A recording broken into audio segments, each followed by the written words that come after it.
Mind Gap Podcast.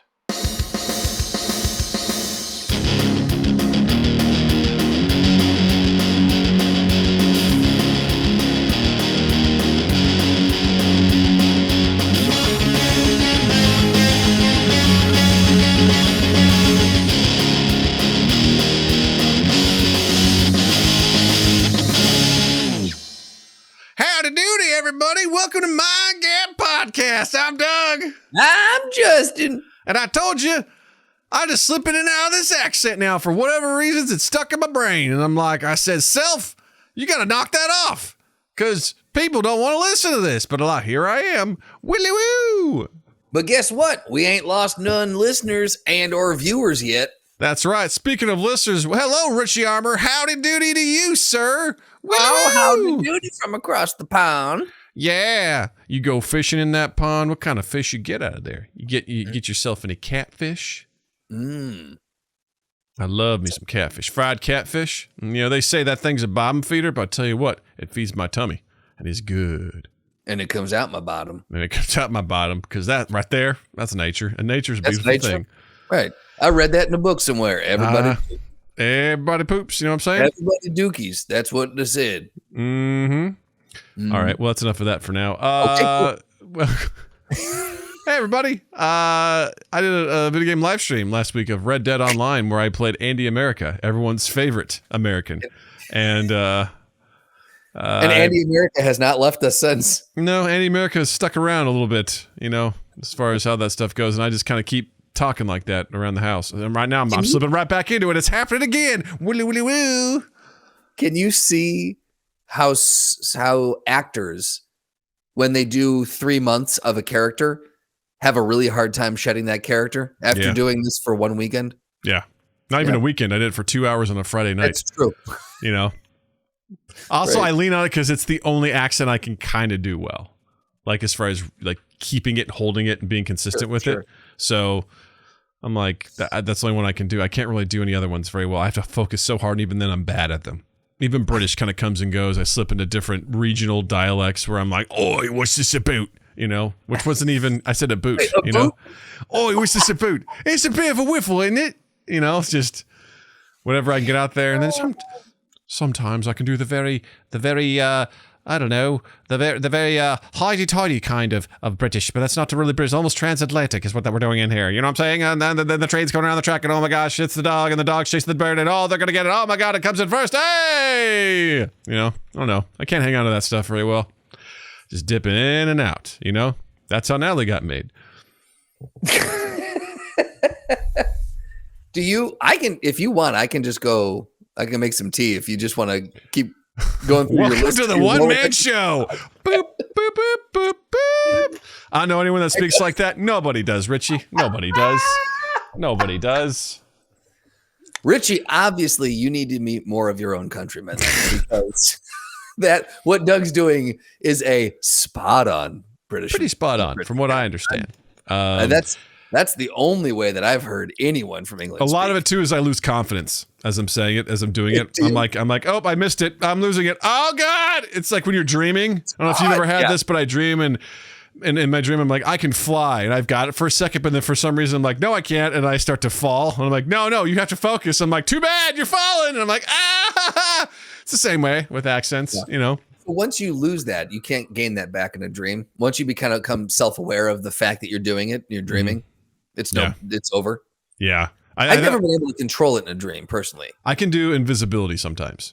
It kind of comes and goes. It makes it for a really great, like, that's interesting, tense scene because I'm like, I can do it. I'm like, haha. But all of a sudden I'm like, can you? It's like, flickers a little bit. Someone's like, I can see him. I'm like, no, you can't. No, you can't. No, you can't. I'm invisible. But it's fun. It makes it for like real great television in my head.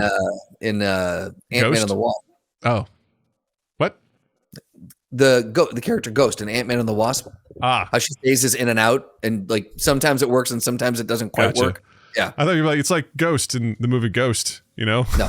See, you did the thing where you finished the sentence in your head and you didn't let me finish where I was going. To go. That's where I wanted to go. It's like Ghost and Ghost Dad, you know? You mean I fucked Patrick Swayze? What? No. Demi Moore fucked Whoopi Goldberg, who was being possessed by Patrick Swayze. Let's get it right. Sorry, I didn't. You're right. I need to do that justice. Right? That's something that when someone pointed that out to me, I was like, oh, that's a weird scene. Can't unsee. And we don't talk about it ever again. Where it's like Whoopi Goldberg's just like, he gets out, she's like, where was I? It's like, you don't want to know where I was inside you. You're like, whoa. She just pulls out this ball gag. She's like, do I want? Never mind. I don't. That's not a ball gag. I'm going to go wash up. Or the fact that Demi Moore is like, you are real in this other body. I'm totally down to do this. Let's go. Like, just, okay. I guess that's love, man. You know? Hey, look, is this love that I'm feeling? Love, the kind you clean up with a mop and bucket, like the lost catacombs of Egypt. Only Yahweh knows where we stuck it. That's true. Hieroglyphics. Yeah. I want to be specific. I want to be down in your South Sea. But I got this notion that the motion of your ocean, something about advisory. Mm-hmm. Parental advisory. Yeah. Was on that album. Yes. Thanks, true. Tipper Gore. Yeah. Tipper, what kind of a name is that? You know? Actually, no, was it Gore? No, it was Reagan. It was Nancy Reagan, right? Whatever. Let's go back to Tipper. What a dumb name. That sounds like something you name a cow. Oh, there's old Tipper out there, you know, falling over again. I personally like the name Tipper. Okay.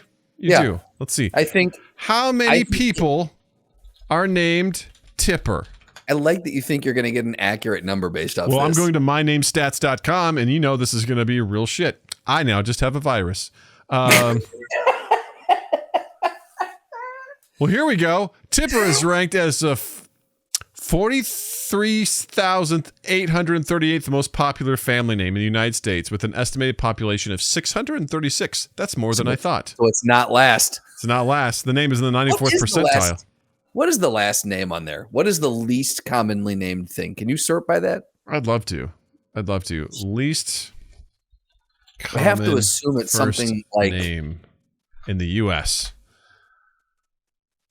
There's 106th least popular baby names.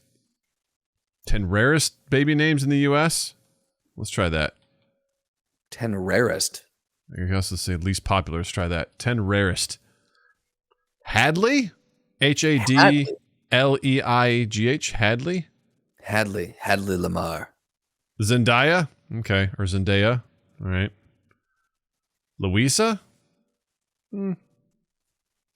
Dixie? Okay. Yeah. I don't know too many Dixies. I don't think I've met a single Dixie. Ariadne. Yeah, that one. Ariadne? Ariadne. Ariadna. Ariadne. That's like old school shit right there. Interesting. I don't know that I've ever heard that name. There was a character in a movie that's called Ariadne. I can't remember which one. Stone? Someone named their kid Stone? That's an actual name? I would so name my kid Stone. Number of babies named in 2019, 209. Wow. Name Stone? Yeah. That's still more than I would think. Guess what this means? Dweller by the stone or the rocks. No. Man. Oh, there's one of them stone living in the rocks looking to ambush you. They're going to get you. Richie, was that better? Oh, here's a good one. 7. I was going to say, I wonder if 7's on the list because that's an old Seinfeld reference. Meaning not available. It's a number. That's what it says. Not available. It's a number. I don't know how you say this. Dhruv? DHRUV? DHRUV. Richie goes, I'm so offended right now. Ian. All right. AAYAN. And then Rome. Yeah, I can't say I've never met anyone. I met Roman, but not Rome. Sure. Interesting. Those definitely are rare baby names. Yeah. Well, apparently, yeah, with Rome having only 208 babies named that in 2019, it's the rarest name in the U.S. Wow. How about that? We got there. Yeah. We got there. Rome. And then here's some of the least popular baby names. We've got. We just did? No, that was like, it's just least used. That was least used. These are actual ones that are people actively dislike. This is by year, the least popular ones. Okay. Yeah. Right. And also Thor's not a god. All right. Starting in 2007, Leroy, Carlo, 2009's Trevin. That just sounds like a Missouri name. That was the least used baby name of that Trevin, year. get the fuck out of the garbage. Raccoons are going to bite you again. God damn it, Trevin. 2010's Keyshawn. 2011 is Cameron, spelled with a K. Ooh. 2012 is Camden with a K and a Y. 2012 was lazy. That was just lazy. 2013 is Graham with an A-E. Graeme. Graham. Oh, man. Yeah. I don't... here's the thing. If I had someone who is applying with the name Graham and it was spelled that way to a job, I would immediately not hire them. That's illegal. No, that's the correct answer, is what it is. 2014 was Reagan. I feel like that's a girl's name, honestly. Is this for boys? Yeah. Interesting. 2015 was Javion. 2016 was Bodie. Or Bode, depending how, they're going to be called Bode most of their life. B-O-D-E. Hey, it's Bode. It's Bodie or Bode. And then 2017 was Jax from Mortal Kombat 2. Dude, come on. That's a great name. Jax. That's an awesome one. And some of the girls ones. Kya! It's K-Y-A.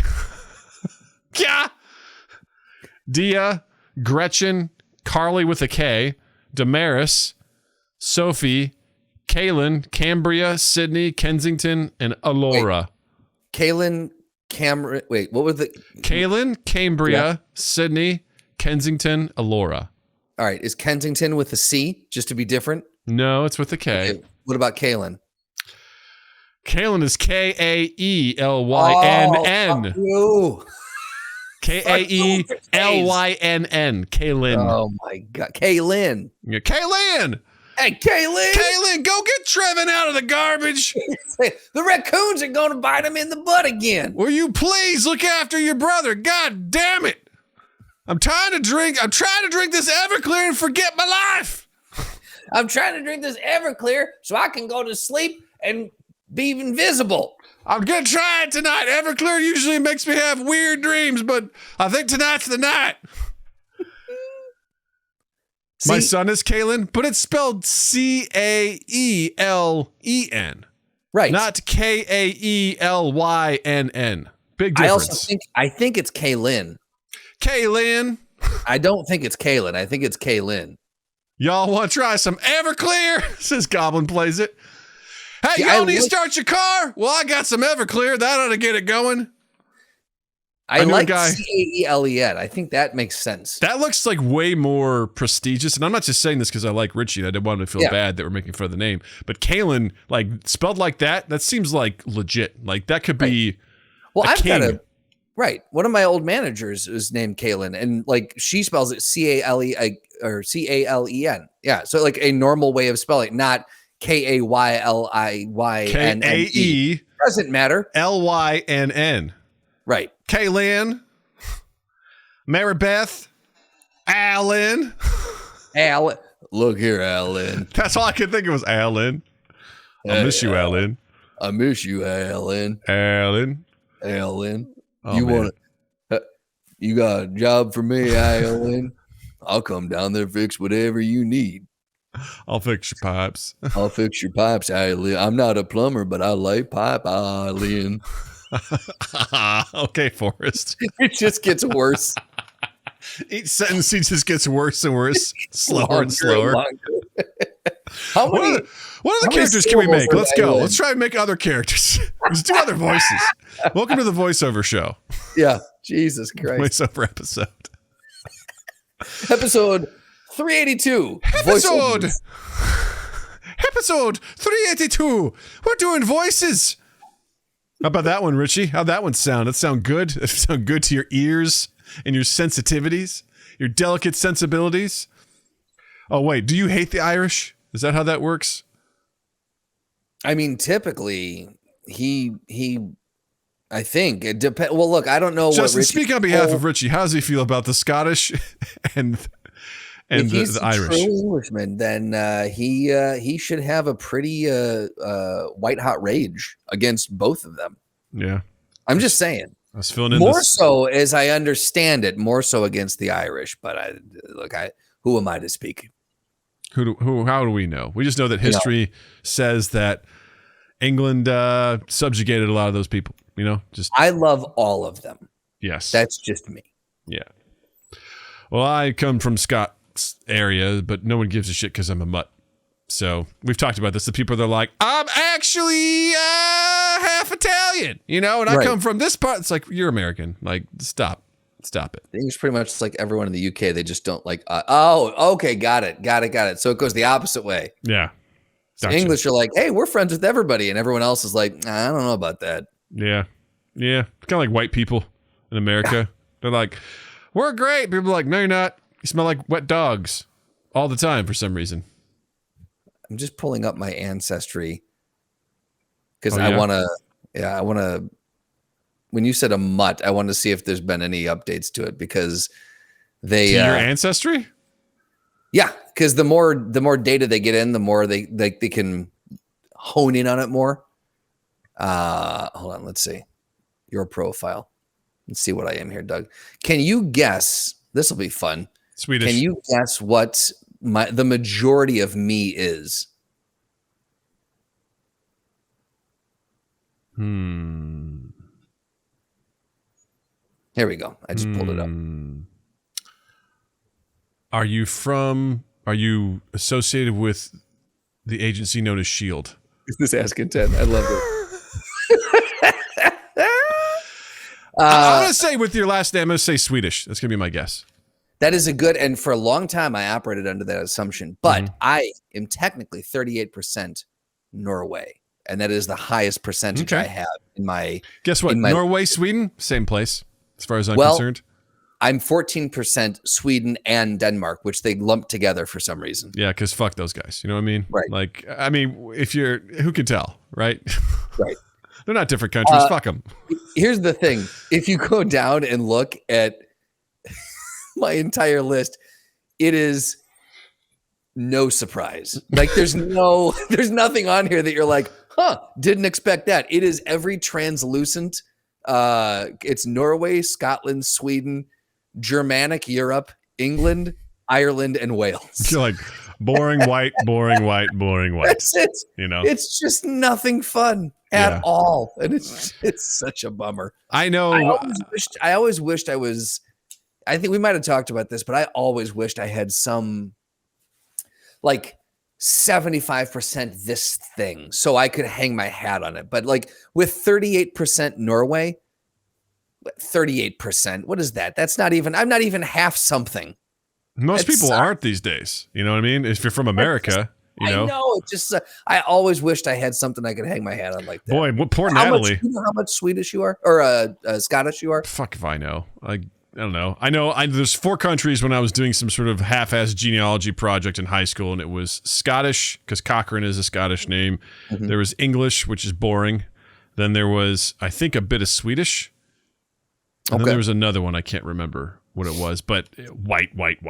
Yeah, like it was.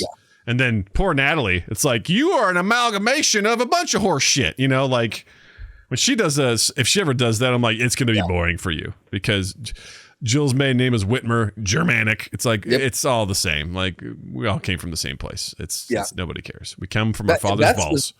Very, I think it was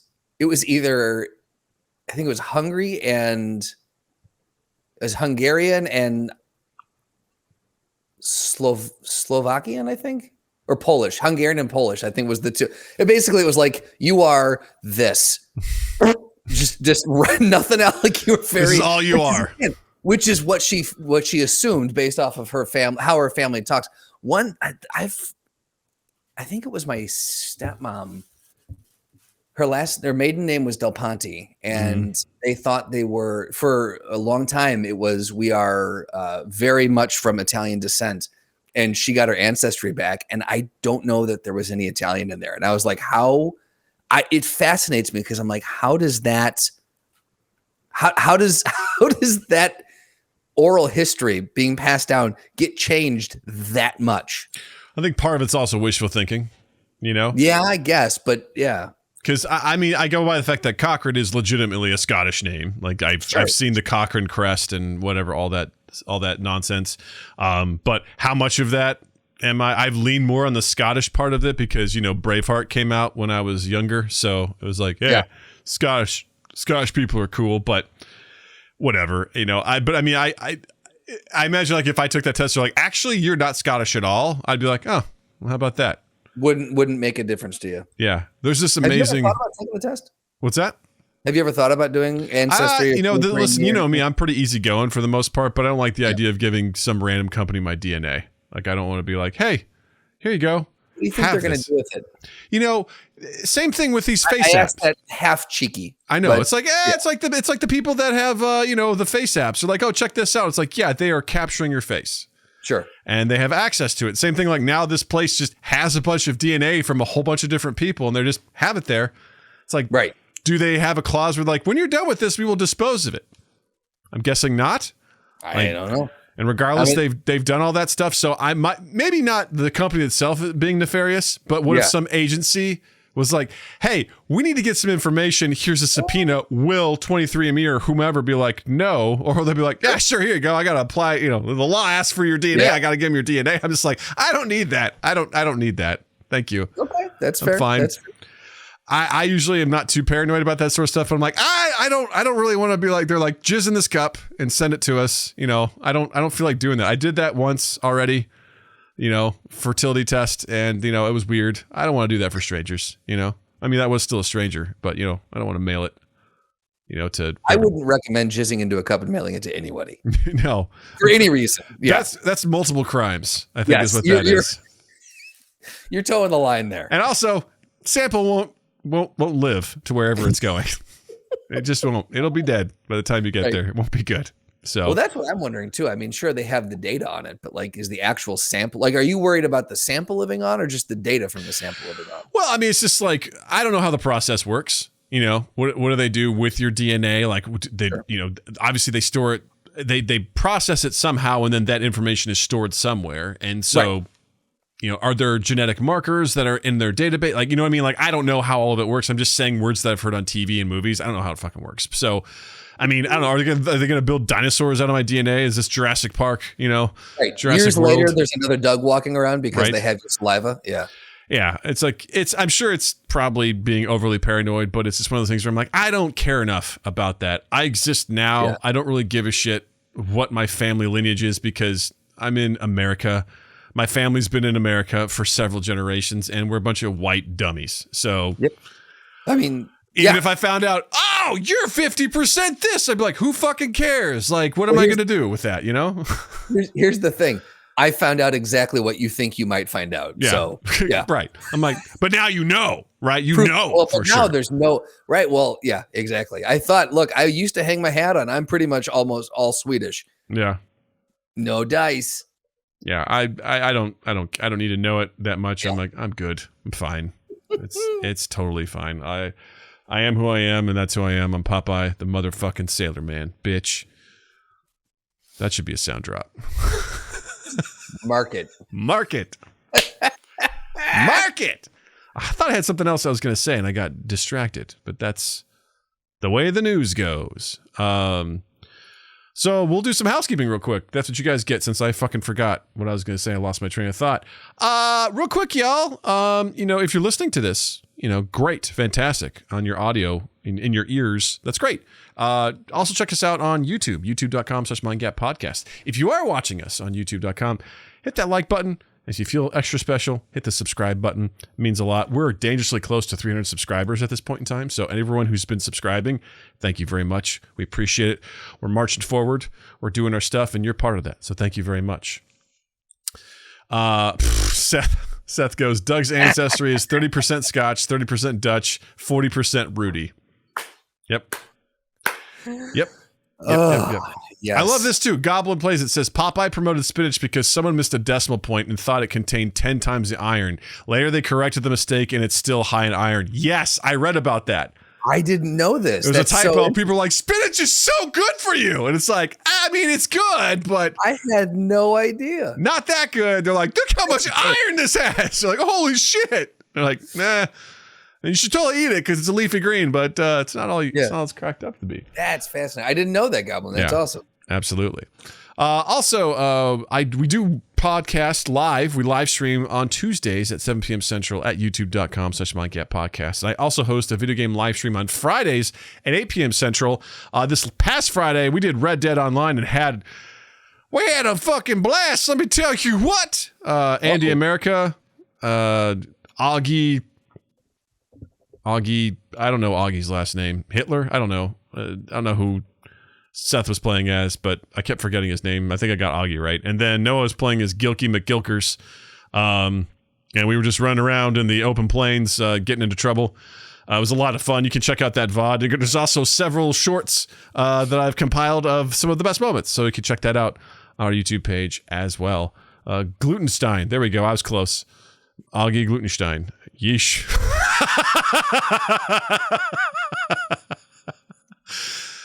Whatever, it's all the same. You can also check the description for the link to the Discord. 23andMe, it's all the same. 23andMe, whatever, man. It's all the same place. You can check out our Discord. Link is in the description down below. Thanks to the couple people that just joined recently. It's great, always great to meet new people. Check out our merch at redbubble.com. And check out, if you're feeling so inclined to throw some money away, patreon.com/mindgappodcast. We appreciate you. Yes, thank you. Sir. Thank you. So I guess getting into some of the juicy bits for the week. I want to do a follow-up on the Wizards of the Coast Open Gaming License, also known as the OGL or the OGL. There was an update from Kyle Brink on D&D Beyond, basically addressing the leak of the OGL 1.1 or 1.2 or no 1. Who gives a shit? It was one of those. So to recap, if you didn't hear about this, there was a leak of this new open gaming license, which basically allows players to create their own content, also for players and people to essentially generate content and make money off of it using D&D and things like that. It's an open gaming license. And there was a leak that said that this new version was going to essentially make people register their content with Wizards of the Coast. Wizards of the Coast was going to take 20 to 25% if you made over, I think I got the number wrong. I said $750, which is not correct. I think it was $750,000. May have been what it was, or I don't know. It was something along those lines. It involved a 7, a 5, and a 0.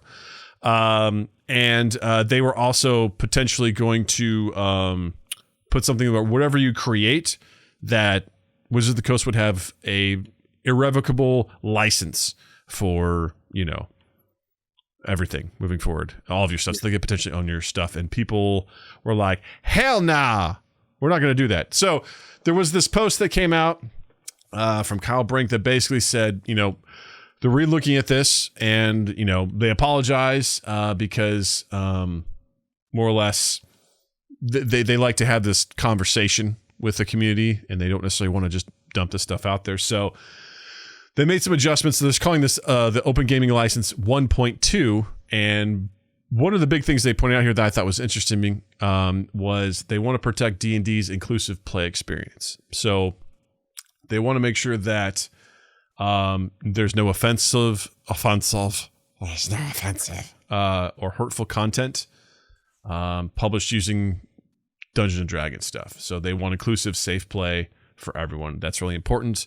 And the Open Gaming License 1.0A didn't cover that. So, and I know that has been an issue in the past where some people have been like, oh, we've got races in this game and you're not going to like how we, depict them. And there's nothing D&D could do about that. They essentially had to be like, please stop. And they're like, fuck you. So this is something they're like, nah, we're going to make sure that this stuff stays, inclusive, which is good. And I do think that was true before, but I also think they were like, hey, we got to control this. So you can register and then we'll take 20 to 25% and then we can own your content, And then they said for tabletop RPGs and virtual tabletops, this new license will only apply to tabletop RPG content. Basically, it's funny because I actually went in and read the license for this, and it's interesting because they were specifically clarifying they're like virtual tabletop stuff is great, because this allows people to play remotely and everything like that. But they have a very clear distinction on what is cool and what is not. So they kind of give an example, static content is fine because it's just like looking at like the source book telling you what to do. So you can put the text of Magic Missile in your virtual tabletop. You can use it to calculate and apply damage to your target. You can automate Magic Missile's damage to replace your manual rolling and calculating is also fine. All that stuff is good. What isn't okay is that you don't, basically features that don't replicate your dining room table storytelling. If you replace your imagination with an animation of the Magic Missile streaking across the board to strike your target, or your VTT or virtual tabletop integrates our content into an NFT, that's not the tabletop experience. That's more like a video game. So for them, there's a clear distinction between kind of like the analog play and a video game. What do you think about that? I would say this is where I wrestle with myself, because from one standpoint, I think I'm in agreement with that, because D&D started out as it was a tabletop. You use your imagination. Here is stuff that is outlined. Use your imagination to come up with that. But what it looks like, how these things operate, and like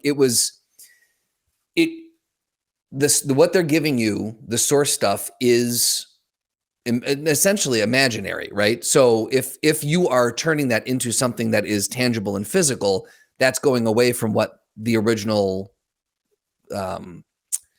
it's going away with what Wizards of the Coast or D&D had initially created. So I do think there needs to be a limit on if you're taking this stuff and you're making it into a completely different medium, like a video game. I think they need to pull the reins on that a little bit, for sure. I do think I'm more in that camp. I understand it. Now, the part of me that argues that is, things evolve. We're moving more towards the AI generated art and the tabletop simulators and the video game, more like what we're doing, with our D&D Beyond thing. Like that's really cool. And if it went a step further, I think that would be cool. And I do understand that progress marches that way, but I also understand from like, hey, I understand them needing to pull the reins back when it comes to moving into other, I guess we'll call it other mediums. Yeah. It's interesting. Because it is a weird space that we're heading into, because theater of the mind is fantastic, right? We do a lot of that. When I initially started, DMing and stuff like that, I thought I needed to have a map for every single thing that we did, just because I liked the immersion of it. But then I also started realizing, to use a gross word, Justin, it's not scalable. And B, you don't always need something. And I can't plan for every single thing that's going to happen. So I can't have a set piece for every single thing. So it allows for, theater of the mind to take over. I feel like with combat personally, I feel like I need a battle map of sorts so that, you kind of plan this stuff, because people have done that without. They're like, all right, combat's happening. There's 4 guys, go, and you're like, all right, I want to use fireball. Cool. Can I hit anybody? And you're just like figuring it out mentally. Yeah, I think that can get a little hairy sometimes. I mean, they did it for 40 years. Like people have been doing it since the 70s or 80s. So a lot of people would get out like just some of that graph paper, and they would just mark it out and say where things are and whatnot. But they didn't have anything officially like that they were constructing and then licensing themselves, or correct. Selling themselves. Yeah. Yeah. So for me, I prefer an actual battle map for battles, because I think it also helps you really figure out cool tactics, Yes. Figuring out exactly what you want to do, how you want to go about it. It can take longer, but I think that's the way to go. Well, so, like for example, when we played last Saturday and Drew did the amazing, I'm going to sprint at this person, jump over my character, Ash, do a flippy woo over this character, land on his shoulders, wrap my legs around his neck, and then just start the back of his head. Gently stroke his hair. Yes. It was like, but to be able to see it laid out and how he was going to do that was awesome. Like that definitely helped for sure. I think it's also just cool, to be in the world of imagination, and then you actually see something where you're like, oh shit, like this is like, I love watching Critical Role, and when Matt Mercer brings out a battle map and people lose their fucking minds, they're like, oh my god, look at this, though, because he designs them all himself. He spends time painting them. 3D print them and stuff? Well, I think he gets the pieces and he glues them together, and he does all of it. And he has help. He has awesome vendors and stuff that'll help him with certain things and whatnot. Yeah. But he takes a lot of time and effort to put that stuff together, because there's something very special about having that piece that you can actually see and touch and feel. And I think that's really, really cool. So, but I'm in Wizard of the Coast camp here for this one. Like, you cross a weird line when you're digitally creating and animating your characters and they're casting the spells, and it's like, how is this really any different than a video game, and that's not what this is. So for now, I reserve the right to change my mind on it. For now, I get it. Like, it makes sense, as far as how that stuff goes and why they would want to do that. And they're like, no hateful conduct or content makes sense. And that absolutely, I'll never like that. Yes. No one should use this stuff for, yes. Yeah. And creator product badge. So you'll have an option to include a badge on your works. So essentially being like, I made this, and you slap it on there. Basically, it's acknowledging that you are a creator and you are also part of this license, and it's yours, so to speak. So I think that's kind of neat. Some other interesting stuff I thought in the fine print was someone like, there's a question is like, can I make this monster token look like the one from the monster manual? And they're like, no, we've never licensed visual depictions of our content under the OGL, just like the text of the SRD. So that hasn't changed. You can create a creature called an owlbear with a stat block from our stuff. You cannot copy any of our owlbear depictions. But if you've drawn your own unique owlbear, or someone else did it, you can use it. So I find that kind of interesting, where they're like, you can't specifically take our art and use it. But if you draw your own, okay. See, this is where it gets really hairy, because how close to it can you draw yours before, like, if I take what they drew, I draw it. It looks exactly like it, but maybe the nose on the owlbear is turned up slightly, or the whatever, you know what I mean? Like, it looks exactly the same, but it's wearing a piece of armor or something. Like, how close can you get it before they're like, no, that's too close to ours? Because I get it. Like, they've created these creatures and this content over the years. Like the beholder is one of the classic ones. It's the creature that has a whole bunch of tentacles that have eyes attached to them. That's a classic D&D icon of that thing. To depict it or to rip that out and put that on there, I kind of get it, especially if you're making money off of it. Sure. I feel like it's such a weird area to traverse, though. You know what I mean? Like, it's so weird to go down this road and be like, well, this one's okay, but that's not. It's like, right. I guess. Because it gets subjective at some point, and that's really hard to police. Yeah. So I'm okay with that. And there's enough creative stuff out there where you can kind of, make that happen, find other things to do that. But all in all, I think this is good. I think, Richie goes, use Midjourney to create something that looks similar, just give it a different name. There you go. There you go. Yeah. I think this is a good thing. I think this is a better way to go about this. And it's also a conversation, is what they say in the article. They're like, hey, we want your feedback. And there's actually a survey down at the bottom. They're like, click on this button, take the survey, let us know your feedback, because we want to, we want to make this work. And I think that's the right way to go about it. And, that's what this community is. They're constantly, testing stuff out, creating stuff. And I think that's the good way to go about it. So tip my hat to Wizards of the Coast to making this happen. Yeah, I'm glad they clarified. I'm wondering if some of this was like, frantic. Let's frantically roll some of the stuff back that got leaked, and then I wonder how much of this is like PR damage control, and then how much of this is actually like, no, you guys misunderstood what we were originally trying to say.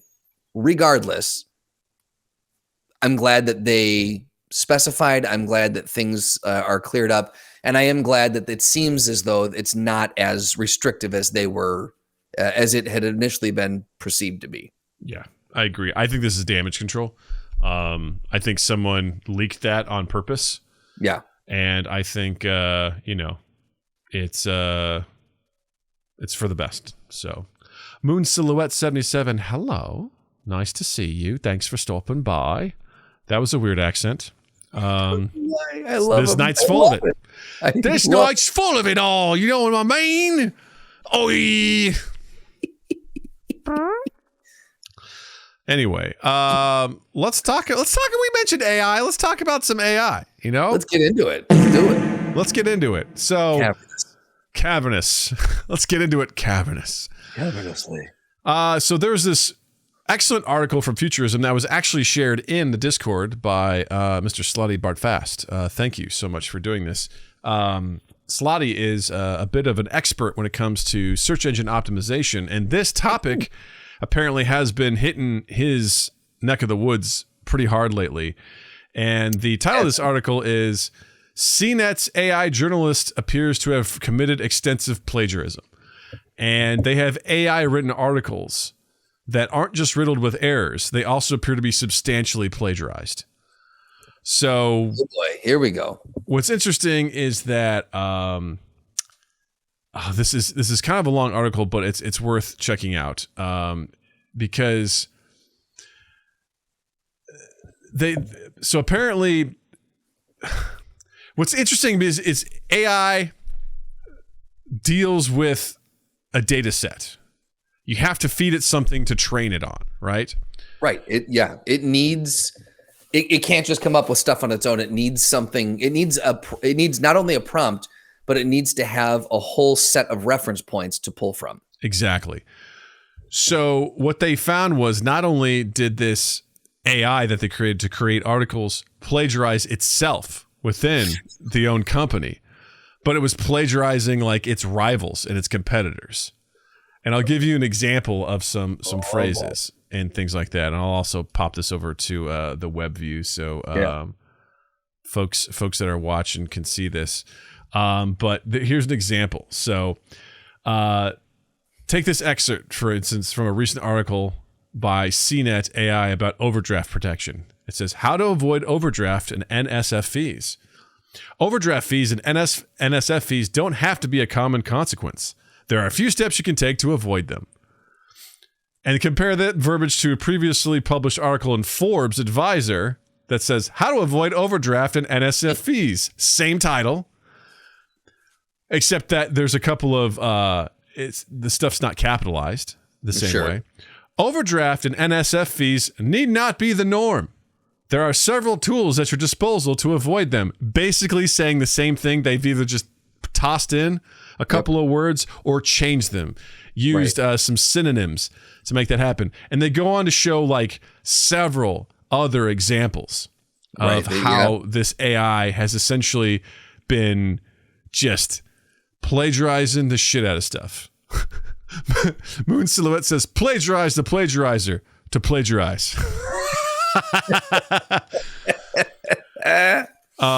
It's using its own sister site like for stuff. Like it is just constantly like just doing this stuff. And what I love, someone goes, you ever copy your homework off somebody, but they told you to kind of rephrase it? It's kind of what this thing is doing. Yeah. So they summarize a little bit of this. A close examination of the work produced by CNET's AI makes it seem less like a sophisticated text generator and more like an automated plagiarism machine, casually pumping out pilfered work that would get a human journalist fired. Yeah. It's interesting too because they also reference there was there's several lawsuits about this about image generators that are going out currently. Oh yeah, I mean that's we've covered that extensively so far. Yes. Well, we haven't covered it. We've talked about it a lot. We haven't covered it extensively. Yeah, we basically like this is a thing that's happening. We're talking about it.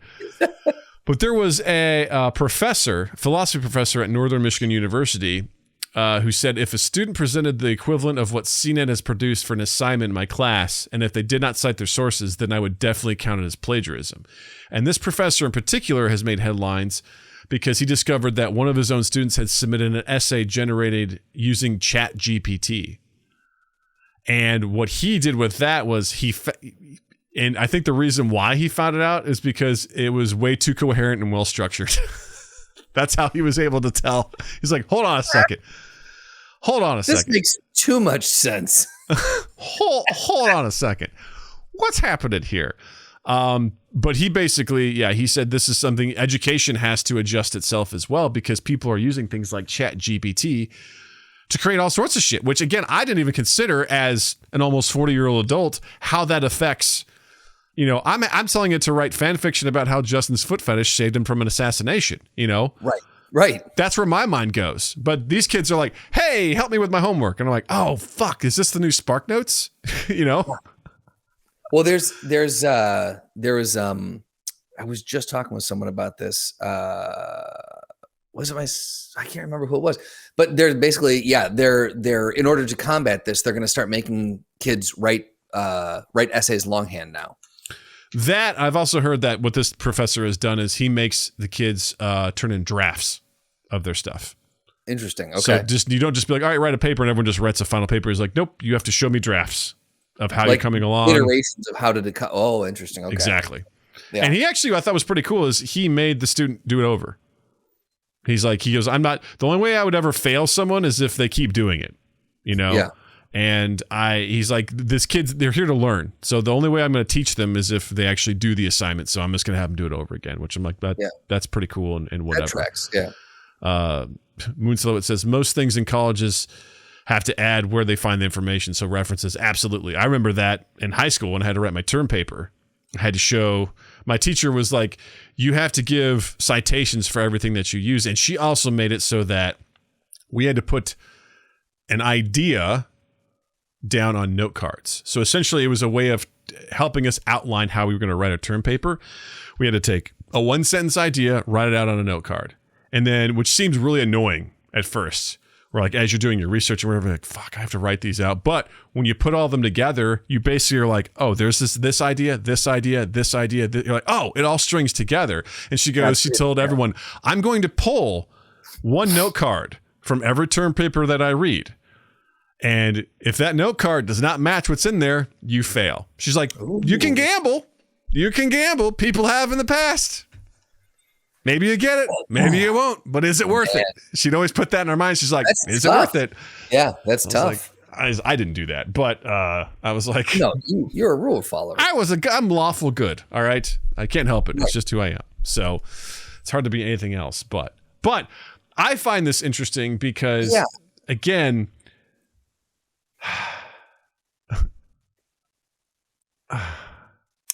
I find the use of AI fascinating because I think there's some really great uses for eliminating the mundane things in our lives. I appreciate the idea of helping us as a collective elevate what we do. I kind of liken it to training. What would you rather go through? Would you rather go through a 1-hour training where I give you all the basic information about a topic, and I'm like, welcome to Red Dead Online 101. First things first, you're going to learn how to create a character. This is how you create your character. Second thing I'm going to show you is this is how you get on a horse. Third thing, this is how your friend kills you when you accidentally steal their horse. This is what happens. Or would you rather I give you some piece of information that teaches you that on your own, and then you come into my class and I say, great, you've all played this. Now let's talk about the nuances of this. Let's have a discussion about, let's take it to the next level. When I'm kind of in the learning and development field, I love nothing more than arming a learner with the basic ass knowledge that they can get on their own. And then they go into a training session where they can then apply what they've learned.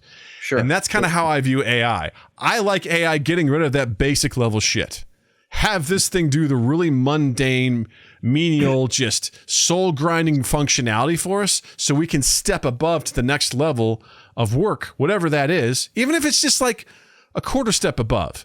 Great. Let's just don't do data entry anymore. You know what I mean? Like, let's have this thing take care of that for us, like manually typing out contracts. Let's have this thing take care of that for us. That's again, this is just my opinion. Some people may love that shit, and I don't want to steal that from someone's, day to day. But for me, I'm like, something that is just, the fact I was explaining to Natalie what toll booths are.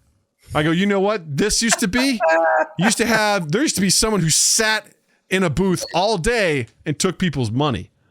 And I tried to put myself in that. I'm like, dear God. Right. What a horrible job. You know, if you asked me when I was 8 years old, I'd be like, that's the best job in the world. That job has to fucking suck. That would suck for me. That would be a nightmare job. Absolutely. Just 50 cents, 50 right. cents, 50 cents. Just, ugh. I mean, not only from just the standing there dealing with the assholes, the weather, but also the fact, like for me, having to figure out change. Yeah. Oh, math? Fuck that. all day. No, thank you. Yeah. All day. That's what you're doing. Because people are coming in with all sorts of different bills. You know, if it's 85 cents, you got some people giving you $1. You got some people giving you a 20. Yeah. You got some people giving you just a handful of change. You got to count it out. I'm not playing that game. Right. So then I told Natalie, then they became machines where you had to make sure you had exact change to get through there. I go, and now we have this thing that we attach to the windshield and we just drive through and it just automatically deducts it out of our account. And I look at that to me is progress in civilization. That is how you utilize technology to be more efficient. But I also understand that kind of stuff does take away jobs from people. But I also look at that, I'm like, that's a job we can get rid of.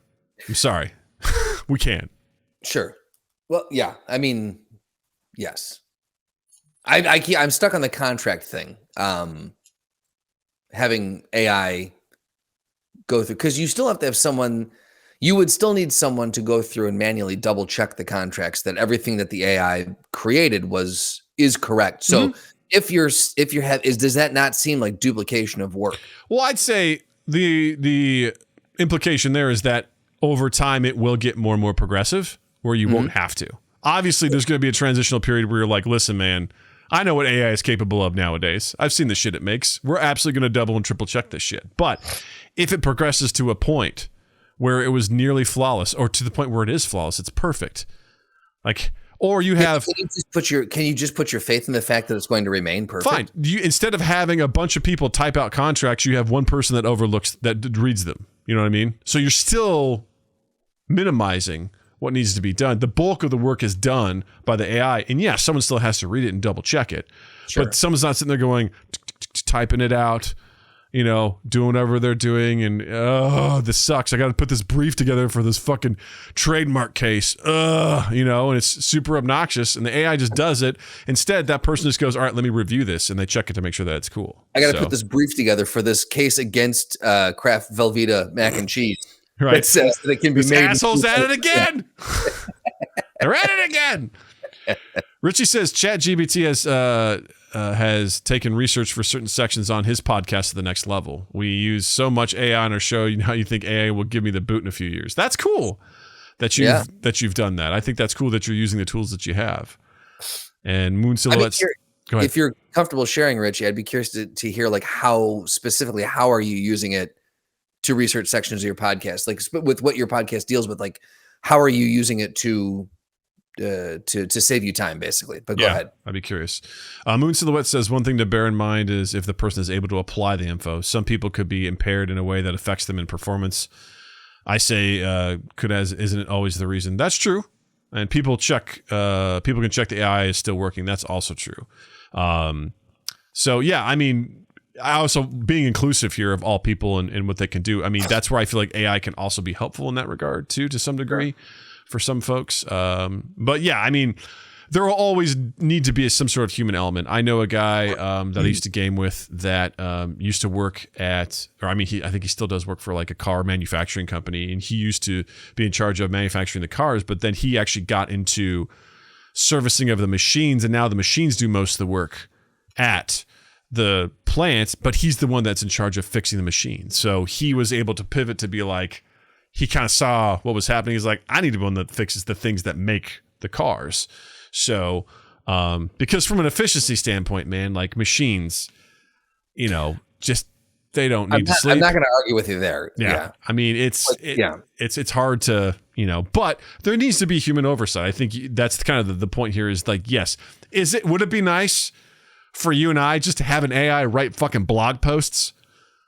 We create a blog and the AI just farts this stuff out for us, and we're like, woo, baby, check out our shit, But we're always gonna have to take a look at it. We always need to make sure that it's doing what it's doing, and we got to make sure it doesn't plagiarize. Like that's awful. And also, I don't know. I just look at it, and this could be my limitation with understanding how AI works, how CNET was trying to use it or whatever. But I would argue again that, to me, and this is just my initial opinion, I'm open to hearing arguments that can change this opinion, but to me, that ceases to be journalism if you don't have a journalist write it. If you've got some AI, because AI isn't really capable of putting together, again, come at me if I'm wrong on this, but I don't believe it's able to put together unique, comprehensive like opinions and thoughts. It's just a computer program spitting out the best possible combination of words that fit this prompt that you've given it, essentially. So journalism, I feel like, needs to actually there's investigative sides to it. There's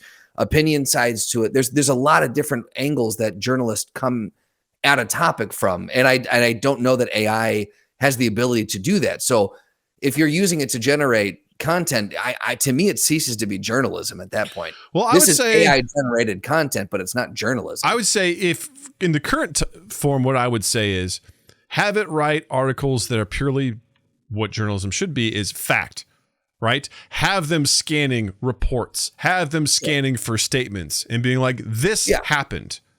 Like, this is the thing that happened. This is the person said this person reported that. That's not journalism. That's reporting. Journalism is taking a deeper dive and going in and asking the questions and investigating and researching. Yeah, AI shouldn't be doing. I don't think that's what we're at. Like, I think, this should be reporting the news, not journalism. You know, exactly. I think if you want something just to crawl over all the like, if you want to send AI out to the Associated Press and just crawl over the highlights and like report back in a very general feed, you're basically creating Twitter, but okay, like we can do that, you know, like that's sure. But as far as journalism goes, I don't understand how CNET thought this was going to work. Well, also, you gotta love this headline. That almost sounds like it was written by an AI. It says CNET and Bankrate, which is CNET's sister company, say they're pausing AI generated articles until negative headlines stop. It sounds like it was. That's such a shitty thing. You're like, once this blows over, we're going to fire it back up. They're not like, hey, we're going to pause this to fix it. We're just like, hey, we're getting a lot of negative shit right now. Let's take a break, you know? It did. It did. Sounds like the AI, the computer was like, until people stop being mean to me, I will stop writing. It almost sounds like a threat. It's like, we will pause this until the negative headlines stop. And then you'll get it back. CNET content. You won't be able to read us. No. Oh, you little dirty bitches. Richie said, rather than using Google to research genres, and for anyone who does know, Richie does, you haven't heard this music podcast, so obviously very music-based stuff. Rather than using Google to research genres and info that we are about to talk about, we chat GPT it. Citation is often needed, to be sure, but it's made a big difference. We have an AI host that does most of the reading for us. Our new logo was AI generated. Some of our promo includes AI animation. That's fucking cool, man. Moon Solomon goes, well, that is awkward. Pause it. Reads on podcast. The irony. I love it. Yeah. I love it. That's good stuff. So I don't know. I'm whenever I see something, if anyone's tired of us talking about AI, fuck you. I'm endlessly fascinated by it, and I will forever. If you want to be mean about it, until you stop being mean, we'll stop talking about AI. Yeah. Until you stop being mean, I'm going to keep talking about it. So I'm just endlessly fascinated in the applications of this, because I can't wrap my head around what it is and how it can be used. But when I get little glimpses of what's possible, it gets me excited. And obviously the big, the big lawsuit that's going on right now with some of the AI stuff. Noah posted a really good breakdown of someone who was just talking about it in layman's terms, which what does this do? What's the data set that it uses to train on, and how does it sort of function? And it's so fascinating as this sort of plays out, what it's going to mean and what the future holds. I'm endlessly fascinated by it, but also I love all the different perspectives in that. I think most of the stuff this is cool, but this is also incredibly damaging to a lot of people. So I want to be sensitive to that sort of stuff. So let's keep talking about it. Yeah, my biggest thing is just with all of this AI, because I know a lot of the lawsuits and the criticism that the AI generated art bots and stuff that are catching is that it's crawling the entire internet and just pulling in as many reference points as it can, and there's no opt-out option for artists. And I think that, and look, the argument can be made, and we can sit here and discuss, if you put something out on the internet, you are by default giving permission for, public consumption, yada, yada, yada, whatever. I think there needs to be an opt-out from a moral standpoint. I think there needs to be an opt-out option on any of it. There should be an opt-in option. Like it should be default. You know what? Absolutely. Let's flip the script on that. There should be yes, use my art to help further this. Help further the innovation and the learning of this computer. I don't like the idea of you have to say no, otherwise it's consent. It's how about we just start with consent? That's absolutely. That's a very fair point. Yeah. And the same thing goes with journalism. I feel like, people could say, yeah, please take my articles, take anything I've written and you use it. But by default, don't pull my shit. Yeah, exactly. Don't pull my shit. Well, yeah, that's enough AI talk for now. It's time to get dirty. But Moon Silhouette says AI can help folks. Bear in mind, it depends on the needs of the individual who needs it. 100%. Absolutely. Yeah. No argument agree. There. It can be helpful. Yeah. It's literally the future. It's going to grow exponential like most technology. 10 years time, it won't be talked about as it will just be the norm. Just be like the internet and mobile phones are today. 100%. 10 years, I'd say give it 2-3 years and see where we are. Like it's moving at such a rapid pace. Yeah. Microsoft just pumped $10 billion into OpenAI. Jesus. For their shit. So this is happening. But because of that, I think that the conversations being had now are that much more important, because paramount. This kind of shit needs to get ironed out before it becomes the norm, and you can't put that toothpaste back in the tube. Then 100%, we got to be, and that's what this video that's in our Discord talks about. Is we absolutely need to be having these conversations now because this is evolving. So we need to figure out where we are. Let's take a barometer test and let's continue to evaluate it. So here come the AI memes. Bring them on! All right, gang. Well, it's time again. It's time for our segment where I talk like William Shatner. It's Guess in 10 Marvel Edition. So still don't have a theme song. Maybe an AI could write one for us. But this is our 0.7 seconds of a DC theme song for our Marvel themed. I like the irony. I think it fits. I think it fits really well. So if this is your first time checking this out, the way this works is it's basically like 20 questions, but you get 10. And this is about Marvel characters. And so I've got some cards, and apparently Justin has some stuff that my wife sent to him. So apparently Justin and I are going head to head on this one. And I'm also going to say this. Do you want to have a clue or no? Do you want to include clues in this one or no? Or you just want to go heads up? Well, the clues, I read through the clues on your cards, and I feel like they are going to be dead giveaways. So should we just do no clues?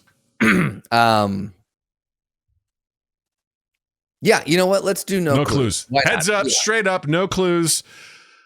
I'm good. Justin, basically, we'll read each other 2 buzzwords on the card. That will be like our initial clues. Then we have up to 10 questions to ask to figure out. We get 2 guesses. No clues this time, so it's just straight up. So, Justin, yes, you're gonna go first. All right, you ready? I'm ready. Let's do okay. Here we go. And chat, we'll see. Moonzilla demon voice intensifies. All right, Justin, here you go. Wait, are we both going to bring the chat down? Because yeah, well, I tell you, when it's my time, I'll minimize it until then. Minimizing chat for me now. Cool. All right, here we go. Your buzzwords are. I almost read the name of the person. I almost did that last time. I literally was saying the buzzwords are blah blah blah blah blah blah. Yeah. Okay, buzzwords: green, survivor. Green, survivor. Survivor. Is this character a hero? Yes. Is this character a scientist? No. Okay. green and a survivor. Is this character male? No. Ooh. Is this character? It was the laziest. It was.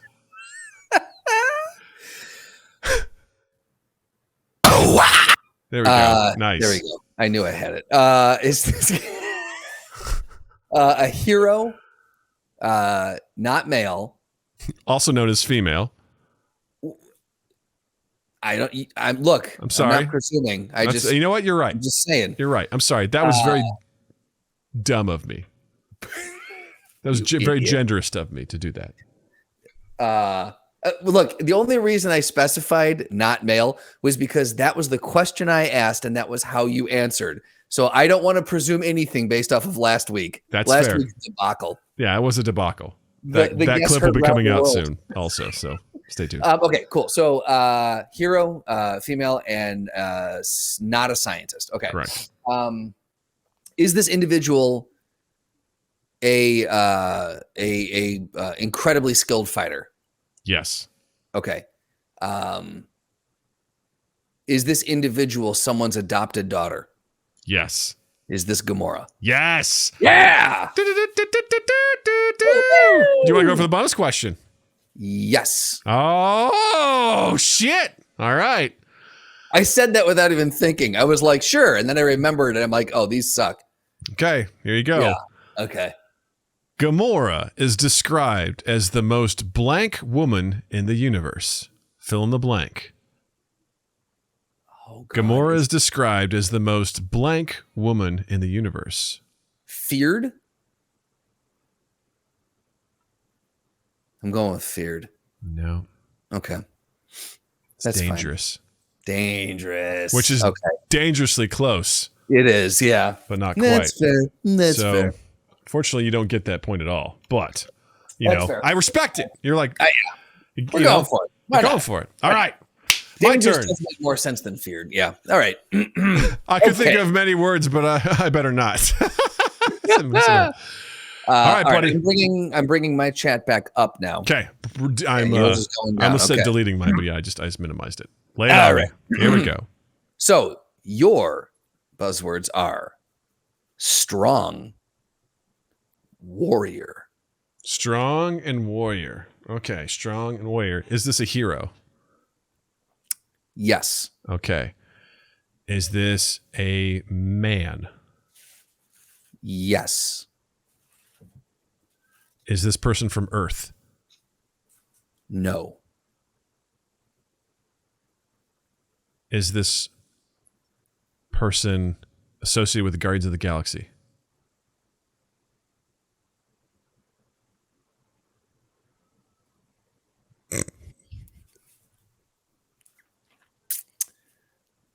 Doug, this is going to be one of those last week. Is this? Okay, let me rephrase. You know, I'm going to answer this. But you could go. I see it because you're trying to interpret how the other person might interpret it. Here's what I'm going to say. I'm going to say no. Okay. I'm going to say, was that 4? That's 4. Yeah. I'm going to say no. I'm going to say no. You sound like you're going to expand. I'm going to say no. I'm going to say no. Okay. So not associated with the Guardians of the Galaxy. Kind of a wishy-washy answer on that one, but I'll keep that in mind. That could be a clue enough for you too, you know? Okay. So this is strong fighter? Strong warrior. Strong warrior. Strong warrior.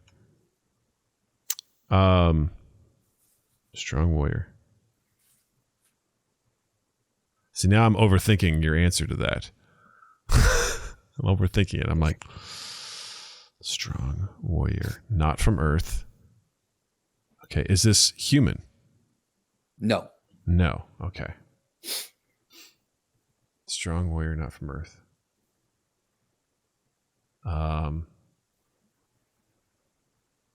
Hero, strong warrior, not from Earth.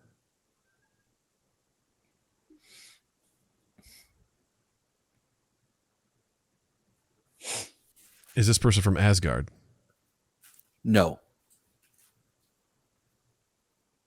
That's where I thought that Are they associated with that would be dumb. It wouldn't be Thor because we already did Thor. But I was just like, are they associated with Guardians of the Galaxy? You're like, well, technically, not at first, but maybe. Does this person have blue skin? Oh man, it depends on what the color setting on your TV is.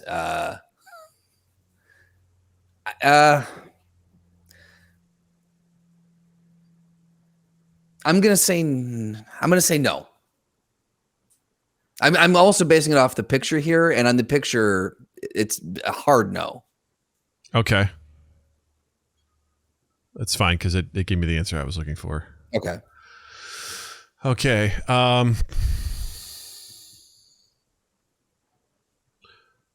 Is this person in the MCU?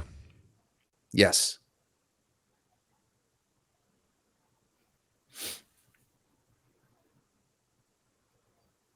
This is where it sucks because you're like, all right. Yep, you're getting that. You're like, all right, I'm right here. I know they're out there. Not from Earth. They're a hero. It's a dude. Not associated with Guardians of the Galaxy. They're not a human, correct? Correct. Not a human. So I got to wipe those filthy humans out of my mind. Who's a hero? It's not from Earth. That's in the MCU.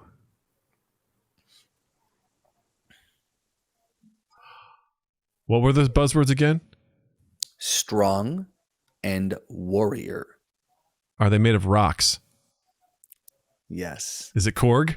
Yes, it is. Yes! Nicely done. Got it. How'd you get there? You got to tell me. So I was like, I kept thinking of humans, even though you said it wasn't a human, and I finally it's so hard not to do that. Yeah. And I was like, I gotta wipe this away. And I was like, okay, who is it? Because I was like, well, it's Captain Marvel. I'm like, no, that's a human, that's a woman. And I was like, who's left? I was like, MCU, think about the MCU. And I was like, kind of just scanning through things. And then I was like, wait. Like, and he just sort of popped in there. And I was like, oh, that's who it is. That's who it is. There you go. Got it. Not going for the bonus question. You can see why I was like, when you were like Guardians, because I'm like, well, he is with them in Love and Thunder, like he's in that same, so when you asked that, I was like, I don't know. And what color would you say he is in the Marvel films? He's grayish, grayish. He's rock colored. Like, yes, you could be saying his name's Stone, by the way. Who were you thinking with the blue? You said it was because you said not Guardians. I was thinking maybe Yondu. Okay. But you've obviously would have said yes for Guardians of the Galaxy for that one. So I was like, he's also not necessarily strong. So right. So I was like, just to clear it out of my head. So you're going with the bonus question? No. Oh, you're not. No. Okay. No. I gotta go for the lead here. All right.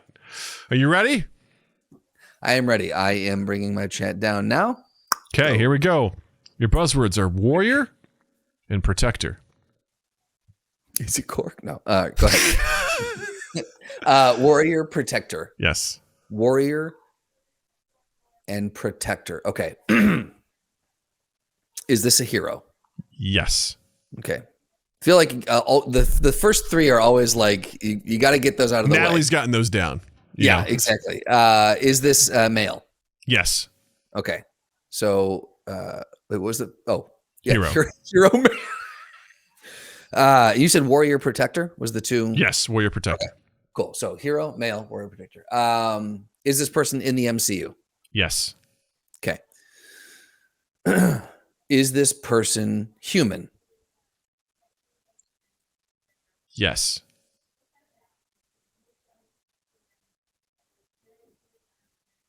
Is this person?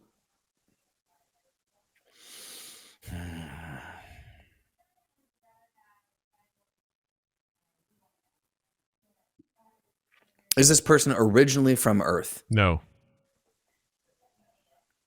That's a specific way of wording that. Yeah. Well, I was thinking. Because you say originally, I mean. Yeah. Well, yeah. Yeah. I mean, I'm thinking of someone who doesn't currently reside on Earth, but is from Earth, like a rich. So when you say, where are you from? Currently, I would say Grand Rapids, but I'm from the Quad Cities. How do you, so you get it. Was it 5? It's 5. Okay, great. Does this person have special powers? Yes.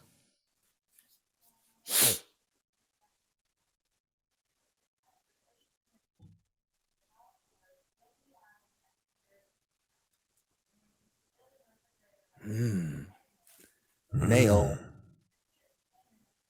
Not from Earth. Hero. Special powers.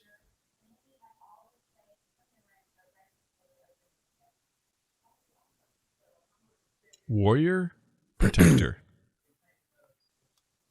Is this person from Asgard? Yes. Is this person a father? No. Ooh, damn. I got 2 more to go. All right. From Asgard. He's getting close. Does this person wield a sword? Yes. Is it Heimdall? It is! Yes! Nice. I am not going to go for the bonus question because I need at least a point. Probably smart. Smart. All right, baby. I get nothing if I do. All right. All right. Minimizing. Here we go. Here we go. Here we go. God damn it. All right. Your buzzwords are strong and villain. Do you want to ask if they're a hero first? Okay. Is it a dude? We'll say yes. The fuck does that mean? We'll say yes. Oh, can I real quick? Mm-hmm. What I was thinking when I said originally I was thinking Peter Quill, right? Because that's why I was like, when you say stuff like that, you're going to put weird things like, are they originally from Earth? That's going to include anyone who is on Earth plus like Captain Marvel and Peter Quill. So, right. I feel like that's a dangerous way to go about it, but whatever, you do you. All right. Okay. So, you're going to say that, yes, it's a guy, which I find to be weird. Do they have that anywhere on here? Do they have their gender? Oh, you know what? Sorry. Yes. A guy. Yes. I just read something in the facts that I'm like, okay, yes. Okay. Still giving me a lot of trepidation there, but okay. Hardcore guy. So again, it's a total just honking dude, man. This is a dude. This is a dude through and through, y'all. Fucking big old guy. His nipples are just the right size. That's how you know it's a dude. All right, so is it strong and villain? Is that what you said? Strong and villain, yes. Strong villain. Are they from Earth? No. Okay.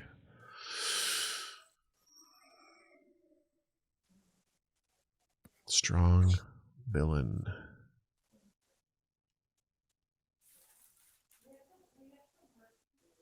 Are they human? No. Are they in the MCU?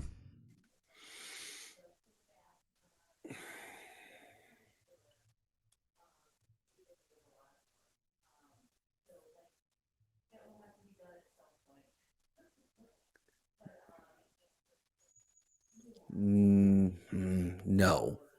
You don't sound too sure about that. No. They're not. Let me Google something real quick. Go ahead. Go ahead.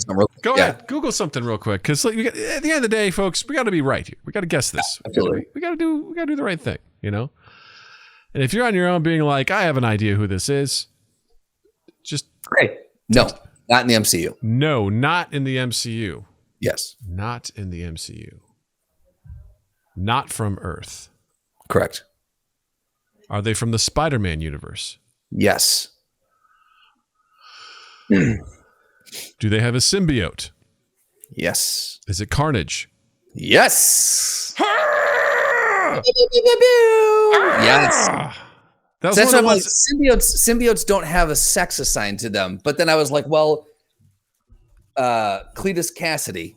Yes. Is who? So I'm like the person it's attached to. Exactly. Yeah. And then when we decided that, I was just like, well, are they from Earth? Because Cletus is, but yeah, right. The symbiote's not. Yeah.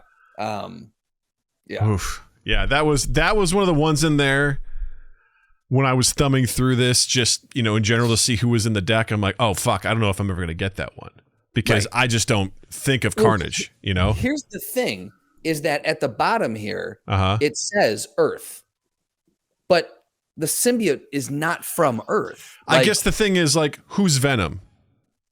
Venom is the guy that the symbiote attaches to, right? Because the symbiote does not identify itself as, well, no, does it though? Well, that's who the character is most synonymous with, right? Like, technically, Peter Parker has been, the symbiote is attached to him and he's had the black suit and he was that, but he wasn't necessarily Venom. Venom is the character, Brock or whomever, and Carnage is technically that symbiote attached to that serial killer. Carnage is that guy that also has that symbiote. That's how I would look at it, and I probably would have fucked your world up if I would have given that one to you. You would have said yes, he's from Earth, based off of the fact that it says Earth down here. Yes, because I realized it's probably good to go with those things on the side. Probably. Yeah. Well, and that's. All right, I will for future. I will reference these things in this. We'll go purely based on these cards. Yes, the cards will have to be our guide, for better or worse. Have to be our guide, because there are ways that you can interpret, like what our discussion last week. Like there are ways you can interpret the Thor God thing. There's ways you can interpret is the symbiote the star here. Or that's a fair point. The star here. Just like there's also some iterations of like villains, like. In, say, the MCU, a character may be female, but in the classic comic, they may be male. So I think it's important to call that out when someone says, are they male or female? We can clarify. So. Moonslow, it says, I thought Carnage and Venom when I heard Spider-Man. See, I knew we already had done Venom, so I took Venom out because I was thinking this might be Venom, but I was like, nope, we've already done Venom. So, no. Get it out of here. Well, Justin, that was bravo. That was and fun. Honestly... That's a moral victory because you got that one. Because here's what I'll say, and this sort of heads up: if you go for a bonus question and you get it, and the other person gets there too, you win because you took the risk and you got the bonus that sets you above. That's true. Yeah. That sets you up. And I would say if we tie, we then have to choose which one we did and go for bonus questions and see which one of us can get them. Yeah, I think that'll be kind of like the tiebreaker. So I like this. I like these rules. We're making it happen. We're making it happen, baby. And I love doing this. This is one of my favorite things to do. I look forward to this. This is fast becoming one of my favorite new segments. I love it, and we'll be through this deck in no time. So we're gonna have to figure something else out real quick. Yeah, but I'm thoroughly enjoying this. So, and if you're playing along at home, I hope you're having fun too. Otherwise, just like I said about AI, fuck you. So, yeah. Anyway, Justin. What do you have to recommend this week? I am going to recommend, it just picked up some nods in the old Academy Awards, Glass Onion, a Knives Out mystery. I really liked the first one, and I was very excited for the second one, and I was not disappointed. Was it a perfect movie? No. Was it a shitload of fun? Abso-fucking-lutely it was. Rian Johnson... like I said this to you when I watched it, we originally talked about it. To be able to conceptualize of a whodunit like this, where there's so many moving pieces, to conceptualize of it, to write it, and then to film it, and end up with a coherent story, a very coherent and entertaining story. Whether or not you liked the end or you were like, oh, it was okay, the entire rest of the movie, that is a Herculean feat. So hats off to anyone who can do that. I would love to do that, but man, I'm just not smart enough. But it is so much fun to watch. I'm a sucker for a good whodunit. I think that makes for a really fun movie. So Rian Johnson did an incredible job. I'm very excited to see what he does for Knives Out 3.